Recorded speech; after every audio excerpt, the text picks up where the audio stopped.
You're listening to the Jay Bird Watching Podcast, the official podcast of jaysjournal.com and fansided.com, where we discuss all things Toronto Blue Jays baseball. We'll talk about news, rumors, and game recaps. So whether you're a diehard fan or just getting started with the team, this is the podcast for you. Here's your host, Craig Borden, with co-hosts Jason Lyons and me, Ken Alfred. You're listening to the Jay Bird Watching Podcast.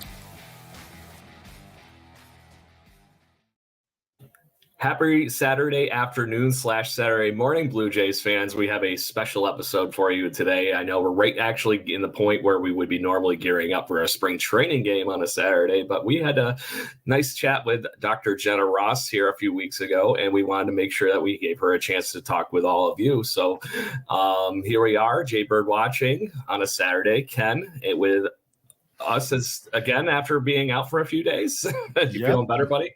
Feeling a lot better. I might be pausing my microphone if I have to sneeze or cough, but it sucked that I missed the last episode. But I didn't want to miss this one. And what do you mean it's not Wednesday?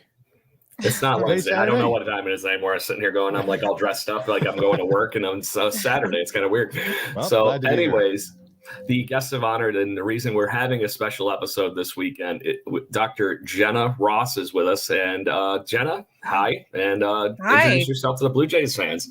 Yeah. Thank you, Craig. Thank you, Ken, for inviting me to be here. It's awesome. I, from the mental standpoint, work with athletes on their mindset and overcoming, obstacles in the sport, whether it's baseball, really anything sport wise, it's all the approach to whatever sport it is. And so my background, I come from the military.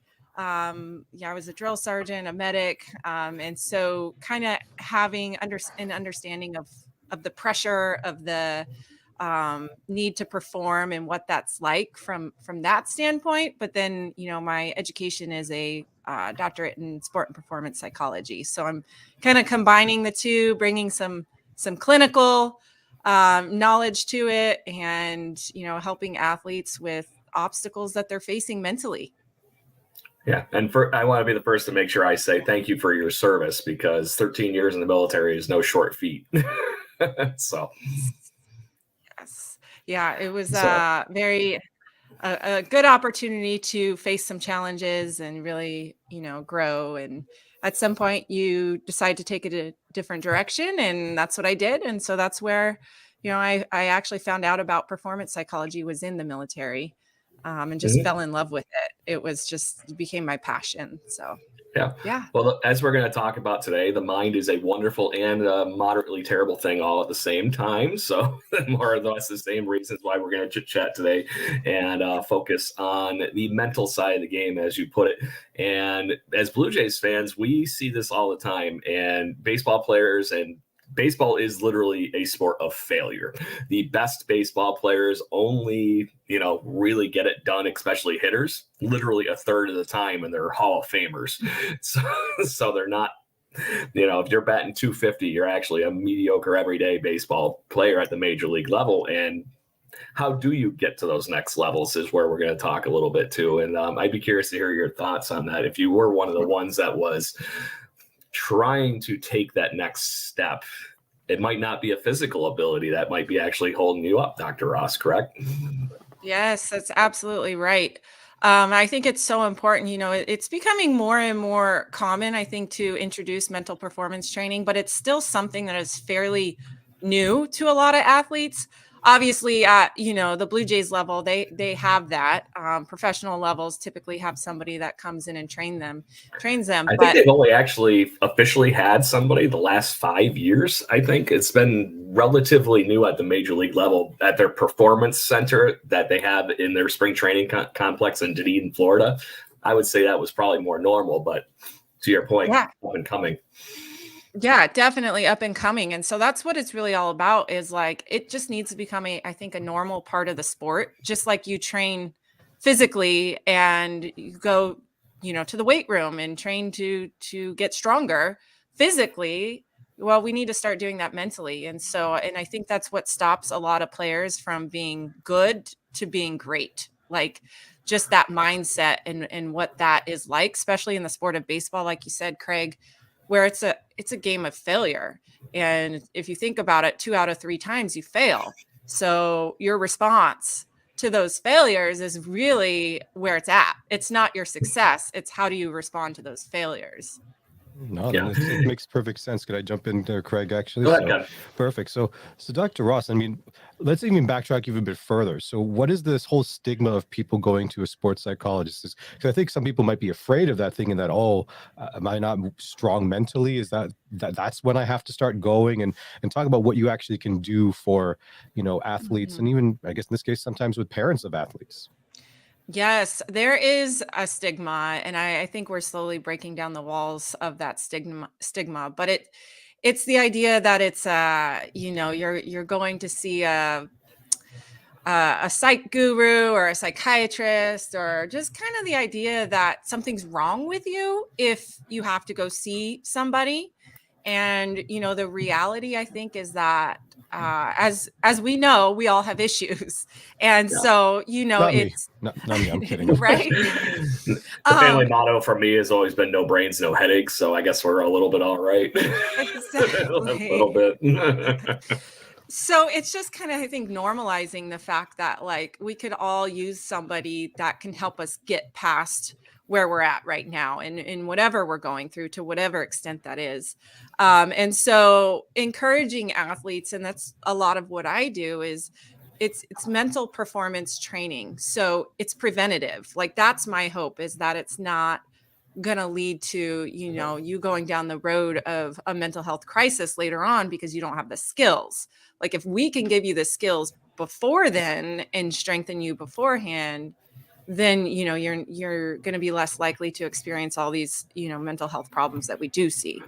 But so helping athletes and even the parents of the athlete, I think is, it's twofold, because parents always want the best, but sometimes parents are the pressure on that athlete.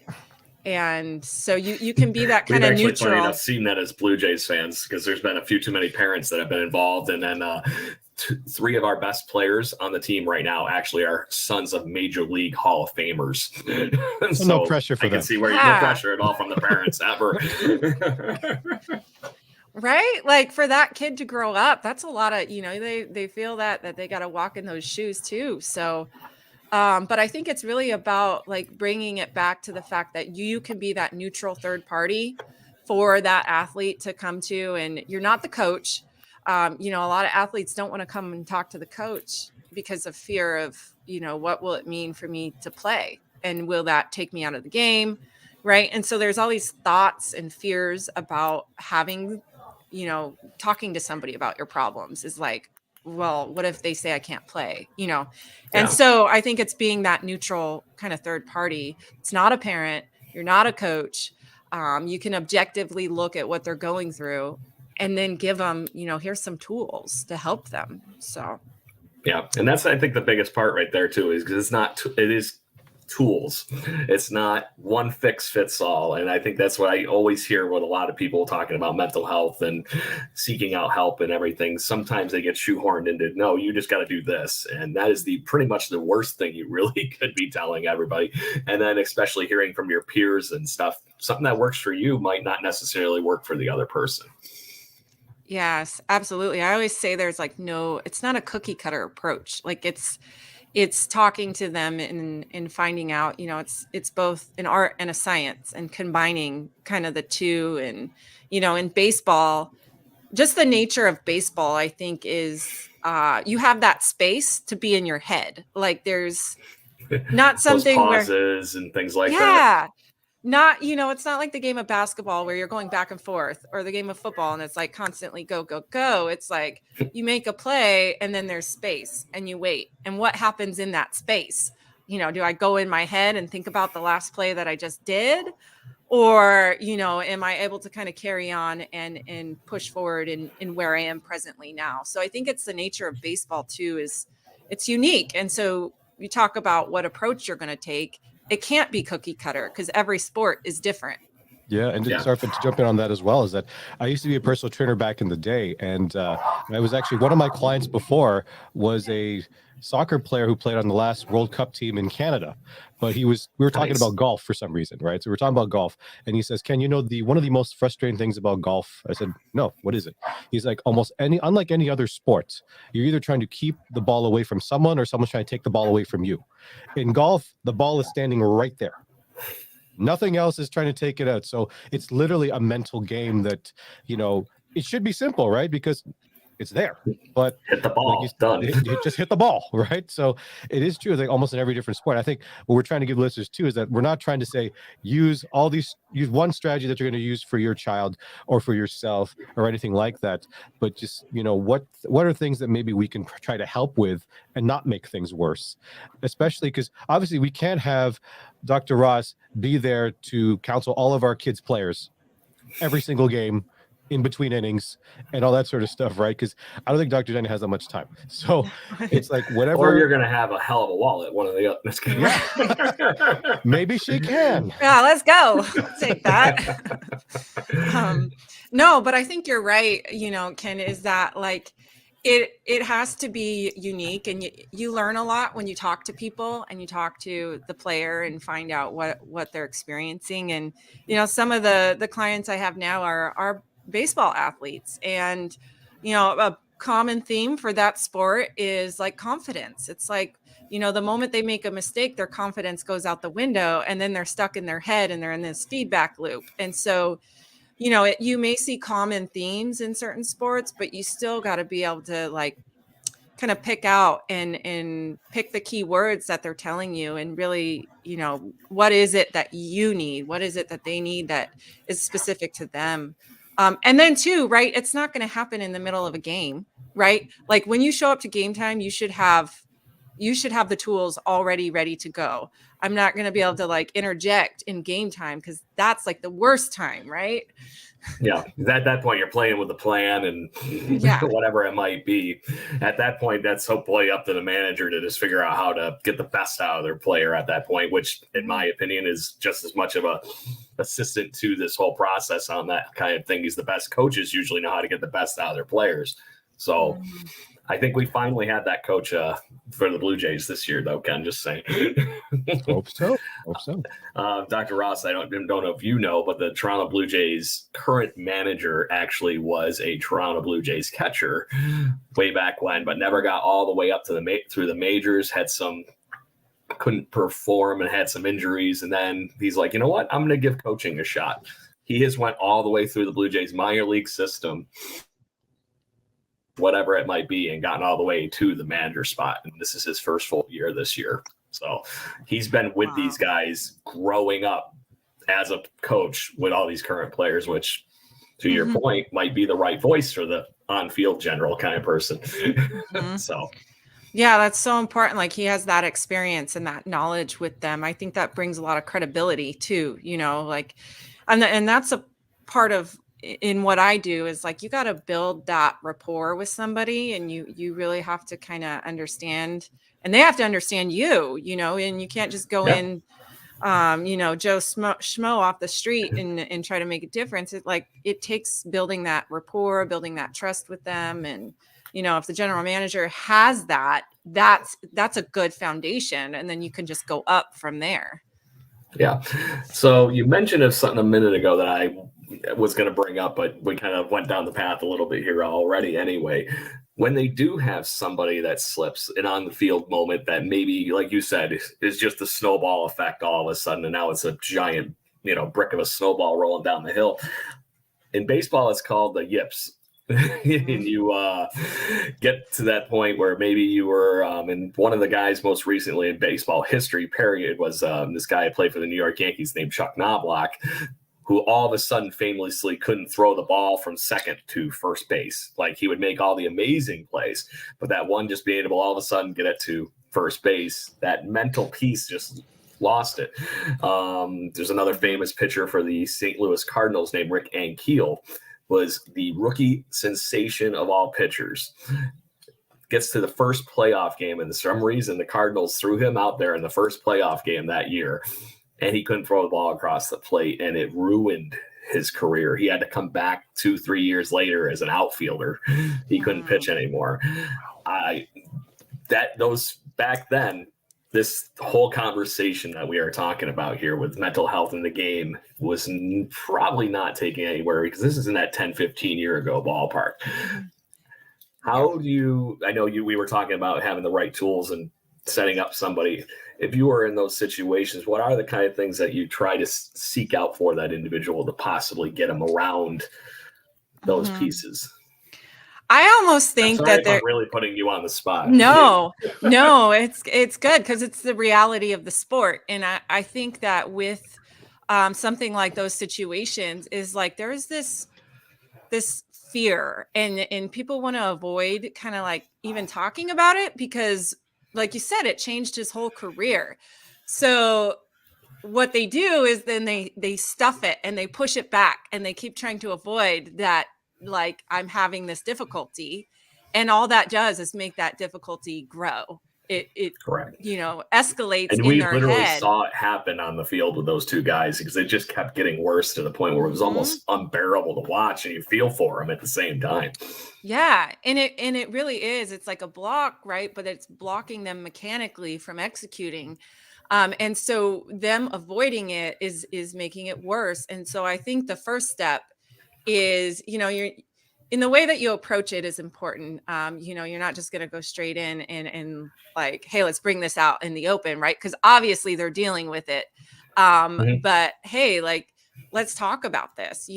What's happening for you? And I think the moment that you kind of bring it out in the open, like, and encourage them that there can be a solution, we can work through it, it doesn't become as devastating, and it kind of can mellow back down, right? Instead of growing. And that we want to prevent it from escalating to that level where it really affects their career like that. And so then I think it's bringing back in, the tools and the skills to really be like, okay, what's happening for you and what skills do we need? And then once they start to see that there's a solution and that you can work through it, it becomes like, okay, it's empowering. Like I have, and I think it's the kind of the loss of control, right? Like I'm in my head, I'm trying to execute this movement, and it's not going, it's not working. And that can feel very helpless. And so I think just in the matter of giving them the tools, the mental skills to be like, okay, in this moment, like, let's walk through that. What does that look like? And then you continually do that, and you're giving them that like control back, that sense of control. So control is the big thing. I would think a lot of that. Dr. Ross, good question here. So if you think about all these professionals, specifically in baseball, they've been training since they were kids to do these things. So they all know square up, how to throw, to the point that I think in an athlete's mind, they almost want it to be almost robotic, so that they don't have to think into that. So why does that mind kind of get in the way when, we can physically do things that we don't have to think about, but the minute the mind kicks in there, it now throws us for a loop? So why does that seem to happen? Why, in a perfect world for these athletes, they want to have no mental issues at all? Why can't they just turn that off and get too much time to think about it, Ken? That's what it is. Yeah. Well, I think absolutely there is too much time to think about it. And what happens in those moments is like the thoughts, right? And you think about in the game of baseball, like your attention, and I do a lot of training on this too, is like, where is your attention going? Because if you're in a game where there's some external things that are giving, you take that information, then your body says, okay, do X, Y, and Z. Well, if I'm too much in my head, then there's less attention on what I have to actually respond to. And then that slows everything down, right? You think like milliseconds for somebody to respond, to hitting the ball, catching the ball, like everything is a millisecond. So as soon as those thoughts start to kind of creep up, they cloud that space. And it's like if you were driving on the freeway during rush hour traffic, like all those thoughts are on the freeway blocking what you're trying to do. And so, for an athlete, especially in baseball, it could be as much as like, how do we stop those thoughts and then kind of like give them a cue or something to like replace them and bring them back. so that attention isn't like shifted. And I think that's what happens a lot of times, and it could be different for everyone, but sometimes that attention is a key piece in having those thoughts affect them in the way that it does. Good deal. That, So I have to ask yeah. you, because we mentioned a guy here a minute, or at least I did anyways. Have you heard the story of Rick Ankiel before talking this as far as baseball goes? No. I would highly recommend to yourself being in a mental professional ballpark, and to anybody that has ever struggled with any of this stuff with on the field performance and trying to get around it. Rick Ankiel was, like I said, one of the best young prospects for the St. Louis Cardinals.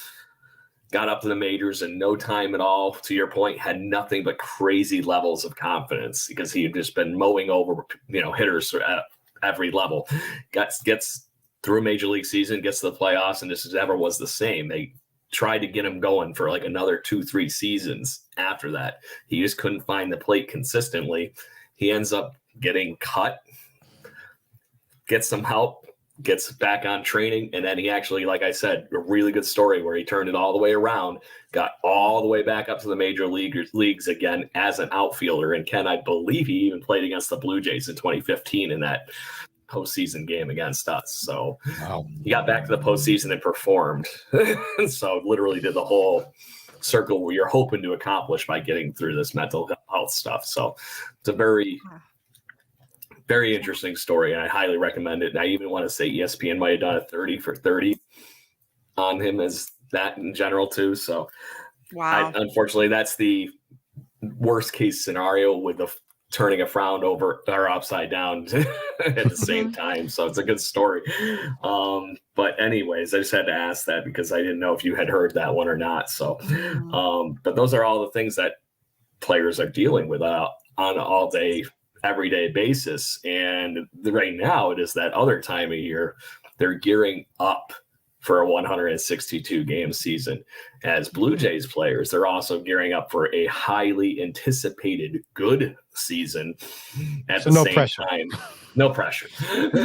We just won a World Series. I mean, no pressure.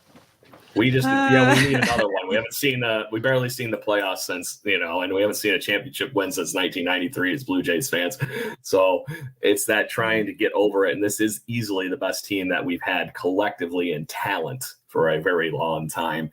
If you were one of the people that just happens to be flying over this locker room and talking, what are the kind of tools you're trying to set them up for to try and get them ready for that grind? And if they do suffer, how they have some tweaks to get out of their game or get their game back on track anyways.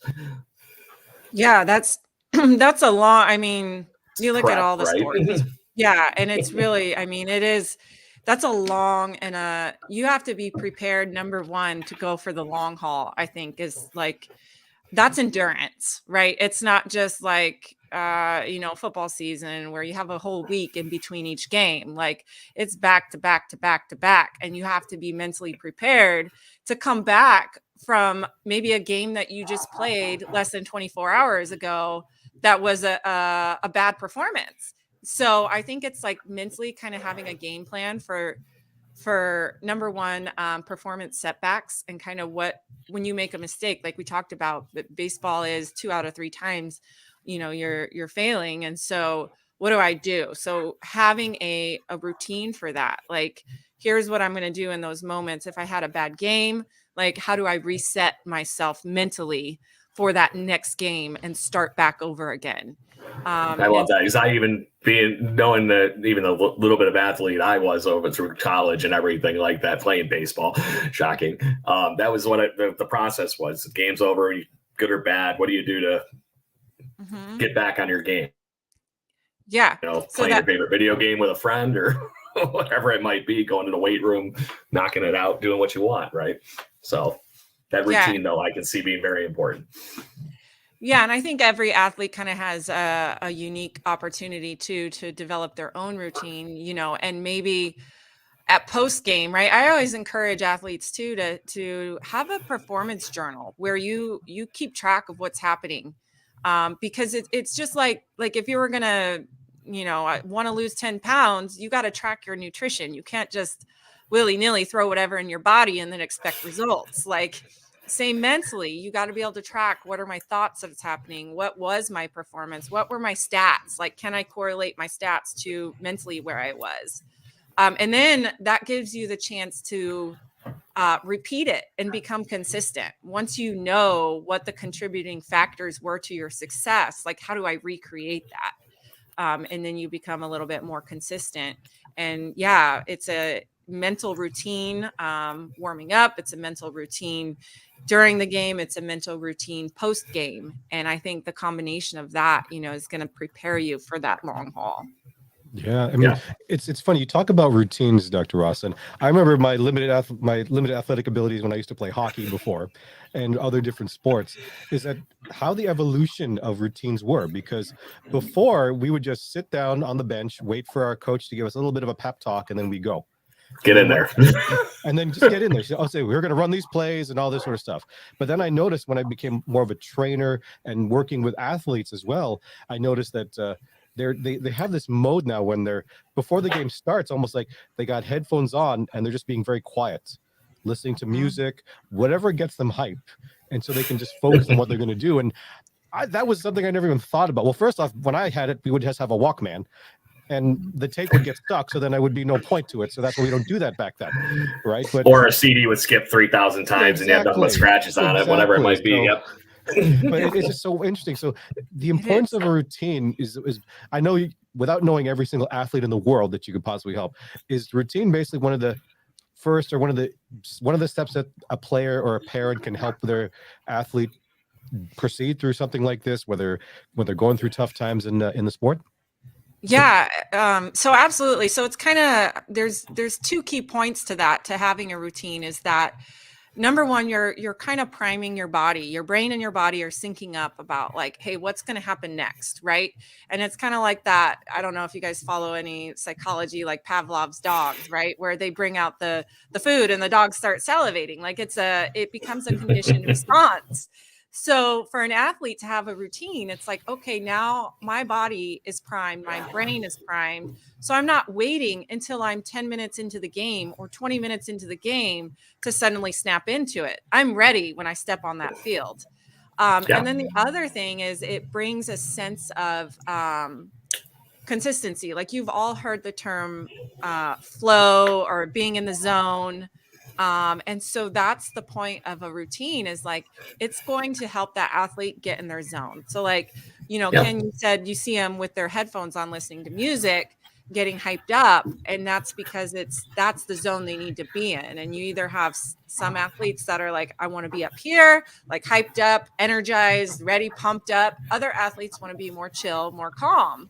And so it comes back to finding what routine that will help that athlete kind of get into that zone. So it's extremely beneficial. It's such a simple tool that I think we forget about sometimes as an athlete. Even high school athletes can use routines. Yeah, exactly. It's our last point, Craig. Before and this is honestly something. Oh, sorry if I stepped on anybody because I flagged out for a second. Okay, sorry. Go ahead. These are great tools that even when you don't wait till the emergency is going on to be able to start building these good tools up. This is something even as children, as people like us that are interacting at little league levels and whatnot, or just as hitting coaches, or to Ken's point, helping out what he does. Preach that, get it. How do you get there? Because like we've been talking about, no one thing that works for everybody. You hear about baseball players and other sports athletes being superstitious all the time. Okay, well, maybe that's not a superstition. That's really just how they go about getting to the zone that you had mentioned. One of my favorite ones is that Wade Boggs always used to eat lemon peppered chicken before every baseball game. So it was just silly things, but that's what he does. So it was one of those stupid stories that I heard, and I can't remember where I heard it. And then of course, like, after his post-base. Oh, Craig kind of cut out there. Craig, you can backtrack another 5 seconds. You kind of cut out there for a second. All right, hold on, let me go back. Yep. So he was talking about that on some interview for whatever show it was, and then he released a chicken or a how to cook chicken like cookbook after his baseball career was over. It was kind of amusing. So, but figure out what works for you. Maybe this music, this, that, whatever it is. Exactly. Yeah. There's so many different things you could incorporate. Food. I think of Marshawn Lynch with the Skittles, before football games. Fan, know them all too well. Explain to me the Skittles thing. Sorry, what's the Skittle thing? Oh, it was like before every game, he would have a pack of Skittles, and then he'd be on the sideline eating Skittles. So he'd finish a whole pack of Skittles prior and during the game. Had to happen. It's like how you hear those like old concert things where the roadie's got to find like 1,000 brown M&Ms or oh my goodness, something like that. Yeah. So I don't, to be honest, I don't know why it was Skittles. I mean, I could speculate, but yeah, but whatever it was, it was part of that routine for him. And so I think for an athlete to find that, but then the key piece I think too, for a routine is like, it's not just superstition. It's got to be consistent. And then there's got to be a level of flexibility, because otherwise it will turn into superstition. And if something happens that interferes, then it's like, oh my gosh, this game, it's all over already. My thing is not working. I need a new pet rock or whatever it is. Yeah. So you gotta have some level of flexibility with it. Yeah. And for those listeners, if you want to take a look at routines that we're talking about, there's a couple of things. Well, I'm going to use a dated reference. Nomar Garcia Parra before almost every at bat, where he's doing like, I don't know how many things worth the time. Or watch a professional tennis match. In between points, you'll see their backs are to the wall, then they're going to turn.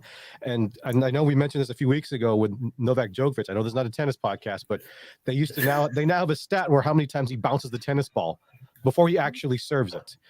And I actually literally saw it there. It's like ball count 24.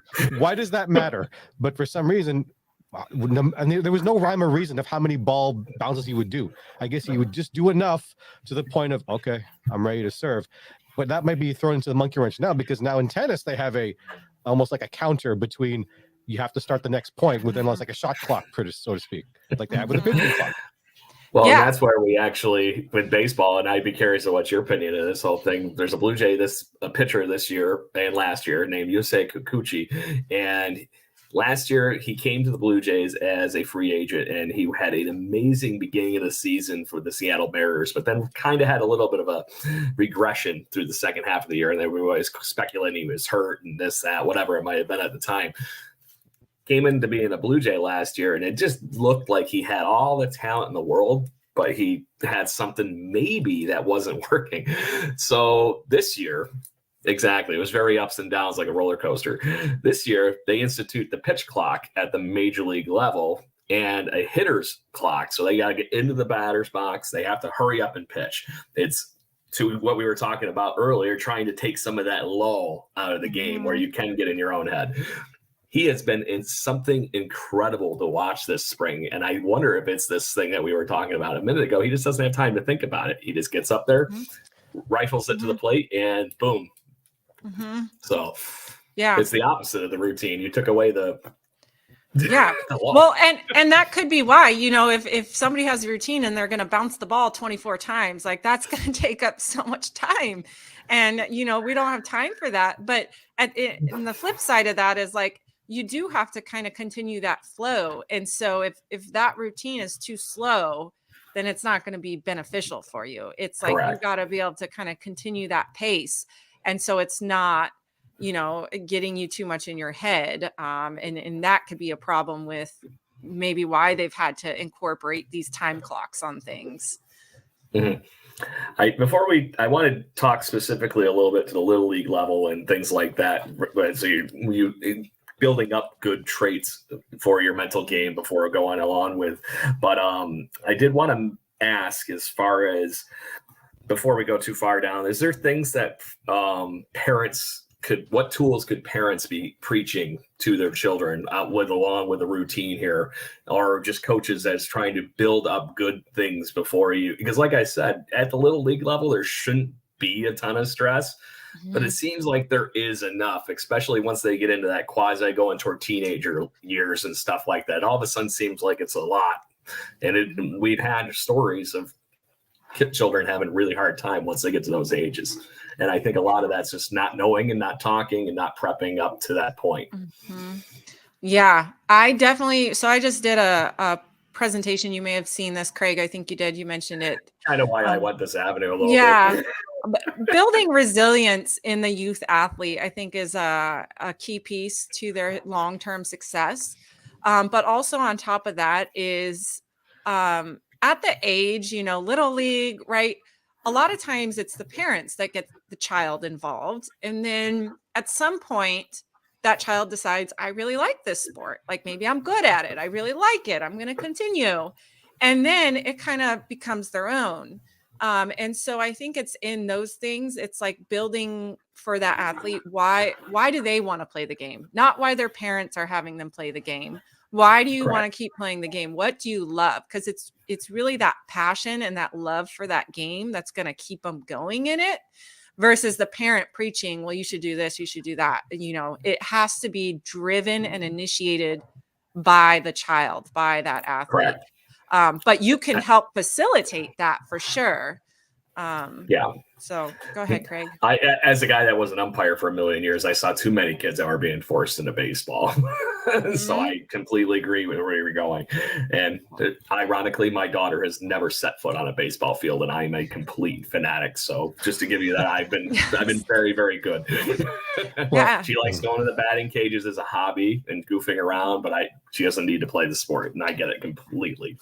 So go ahead, Ken. I see you got something. Well, yeah, I mean, there's just something that's so weird, right? Because for my kids as well, I soon will have an 11-year-old and a 9-year-old, my daughter and my son. Now, my son has been playing a lot of team sports and also individual sports. My kids do a lot of martial arts as well. And I find that, he's very neutral. Like, he doesn't have a super love, but a super dislike for almost any sport. Like, he'll play it, he'll do it. My daughter is a bit of a different story, though, where, we got her involved with martial arts, obviously to protect herself and all that sort of stuff. So she does jiu-jitsu and wrestling. Right, which is great. She's on the competitive team. She's really good that she's very humble. Like, she's not expecting to win first place every single time. So I taught my kids how to lose is that, hey, I don't care, win or lose, as long as you're actually literally trying your best. If for some reason you threw everything you had at the kitchen sink at your opponent and they just smashed you, I'm not going to be upset about that. But what I find interesting though about Dr. Ross is that she likes those individualistic sports. So the idea of her playing baseball, soccer, volleyball, basketball, she has like no interest in that. So I don't know if because we want our kids just to be general athletes. They don't have to specialize in anything, but just that if we're going to play any sport, they can adjust physically.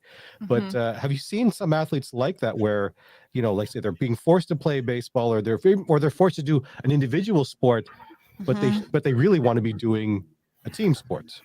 Yeah. It depends on the personality, right, of the child, I think is super important. But then it's also like in performance psychology, we have this thing called a goal orientation. And it's kind of how that feedback motivates that person. And so maybe, for a team sport, maybe that child likes more social, like the social part of it, like making friends and that part. Whereas an individual sport, there's not so much that sociability part of it. It's more of I'm doing this on my own, apart from other people. And it kind of gives them that sense of validation in who they are. So it's kind of like, what is your child like? Maybe they like the individual sport and that's what really they enjoy because of the individuality, and they like to be kind of separate. So you kind of have to look at the child and ask what's their personality and how can I kind of support them best in that? Not what I want as a parent, right? Because as a parent, we all want really good things for our kids. But so yeah, that's kind of my take on that. Yeah. And so to that point, that's where this is where it's kind of funny and ironic you mentioned all this, because this is where I am with my daughter. Went through all the team sports, tried them, did that, did this, did that. And funny enough, the one she's finally settled on it, because my whole goal was just to show her all these things were out there. Something that might make you happy at the end of the day. As long as it gets her off the couch from watching YouTube all day, I'm completely happy with whatever the hell she does. Funny enough, she settled on. You just cut out there, Craig, just to say the sport. You got us in a cliffhanger there. And he's still frozen. What is it? What is it, Craig? You just missed it. I know I lost you. So anyway, I got to the sport was, funny enough, golf. There we go. I've been taking last summer I took her to a driving range, just goofed around, and she was just having a blast, just hitting the ball as hard as she could. And yeah, she honestly did really, really good the first time I took her. So that was even more beneficial to building up that confidence. She's going to be 13 here in a few weeks. So last summer I bought her golf clubs because her birthday's in May. So I bought her everything, and we went probably about 7 or 8 times. And it wasn't just because she liked driving the cart around. So that was the nice part. It wasn't just a driving. Mrs. K just wants to do that. She doesn't want to play golf with me either.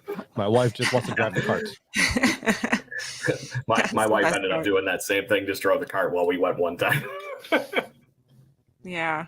It's getting kids interested in building up that confidence level to have a home in some sport, because everybody can be athletic at something, is my personal belief, but you got to find the thing that works for you.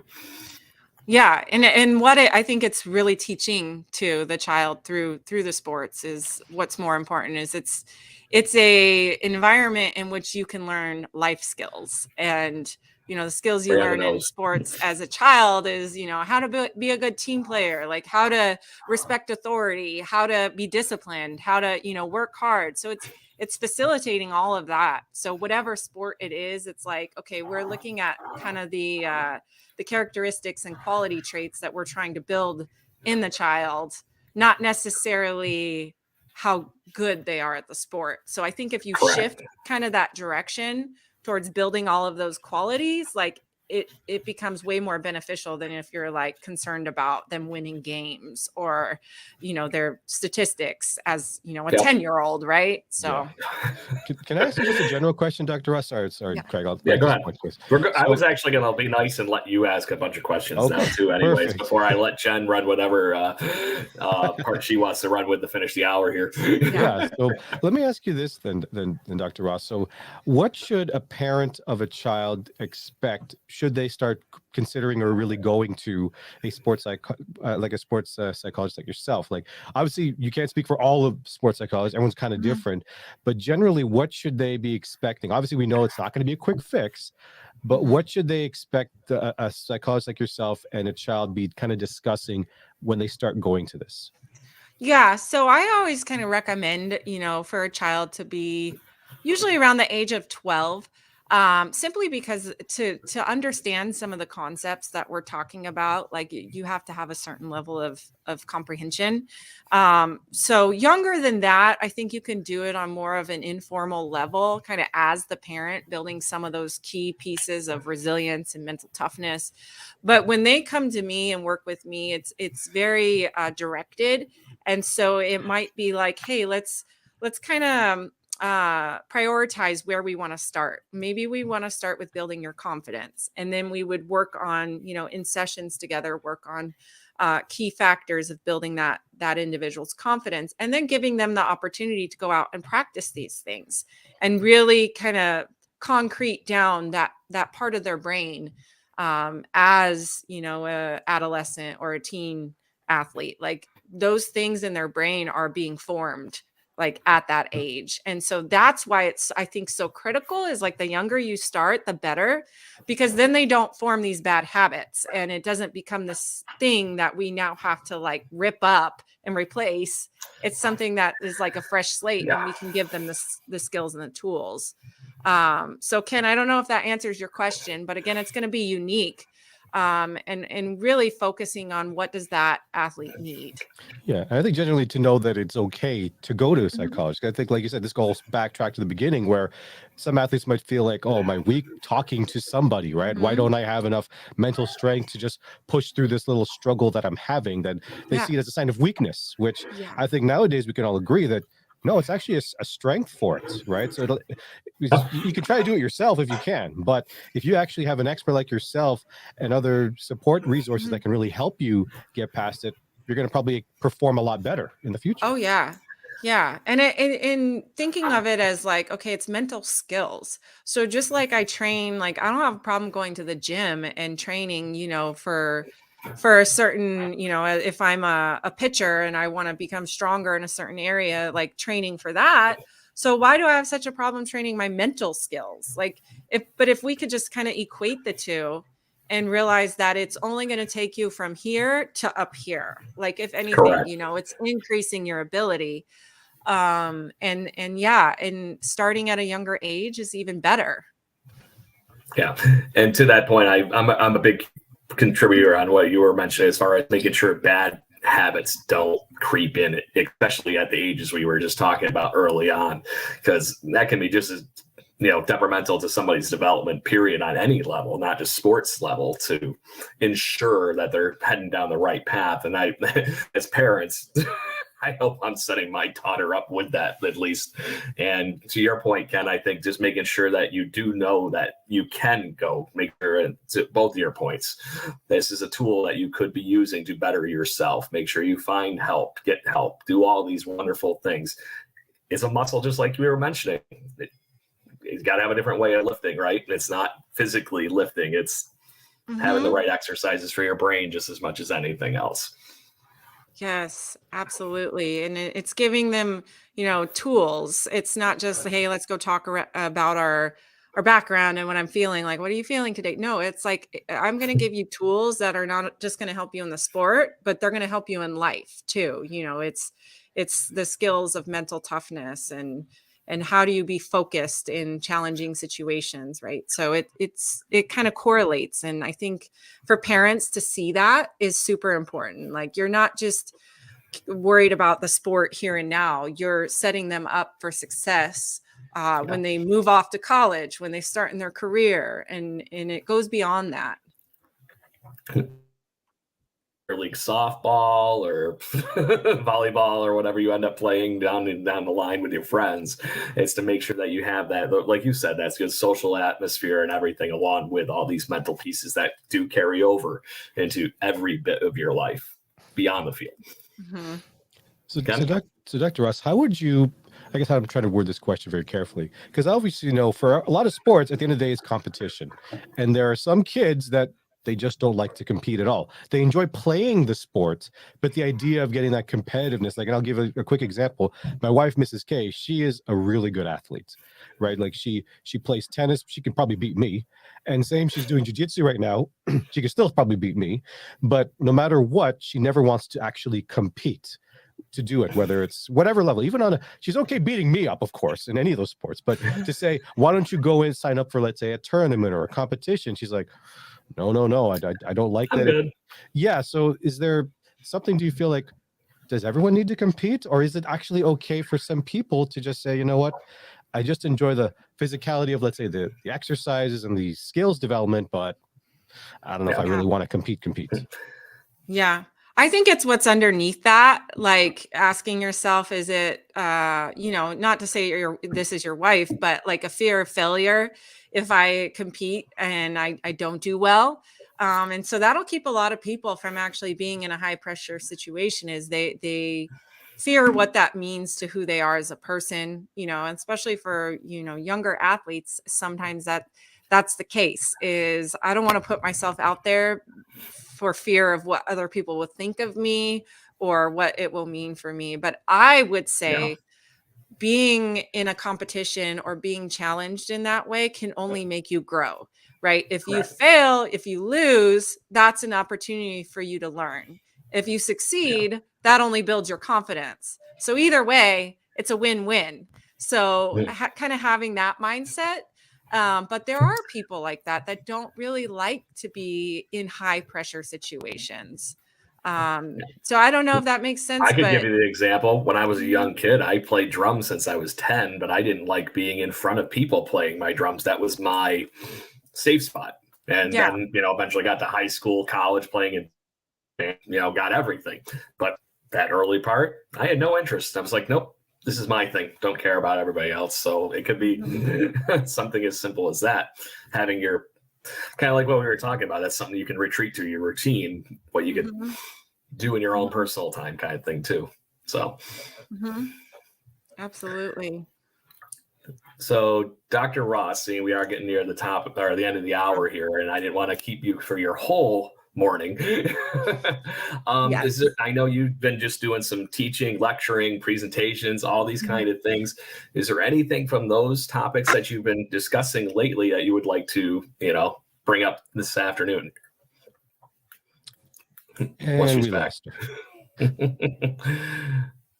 Okay, so we're just going to wait for Dr. Ross. I think she kind of messes it just to plug her computer in. So we'll pause her on I that. do see that now. Yeah, no, I responded to it. I said, "Oh, thanks for the heads up."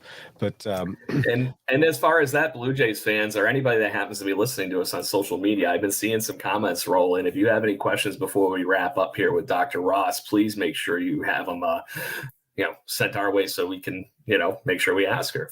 And clearly we are going to be having her back again because this has been a wonderful conversation. So yeah, absolutely, a lot of fun. And maybe we could just do something. If you have actual specific baseball psychology questions for whether it's yourself or your child or anything, we could maybe have a ask Dr. Ross anything kind of thing that's related to it. So we can collect some of those questions and then just maybe we'll do one episode where we'll just have her respond to very specific questions, because obviously it's very hard without really diagnosing every single person, every type of issue. But it's also hard to just give broad stroke statements that, why didn't I think of that? But of course, there's more levels to that, right? So to that point, Dr. Ross has been very on point with every one of those broad stroke questions. Hi, welcome back. There she goes. She's back now. We were just trying to engage our listeners while you were plugging your stuff back in. I was like, oh no. So that you is were no problem. This is what me, the edit button is for. It's not a big deal. It's So I was asking you, because you've been doing all these presentations, guest speaking, and then I believe you said you actually lecture at a local college, or you were a professor at one point. Any of those topics from those conversations that you would like to bring up and engage our audience with this afternoon? Yeah, so I teach psychology at a university here in Arizona. And one of two classes, one is sport and exercise psychology, and the other is aging and developmental psychology. So I always joke because it's like sports psychology is my passion, and I go from like being super excited teaching this thing to now, okay, everybody's gonna die, so let's talk about it. Like, so it's total opposite. You just wanted to make sure you caught the whole spectrum and leave nobody out. Yes, exactly.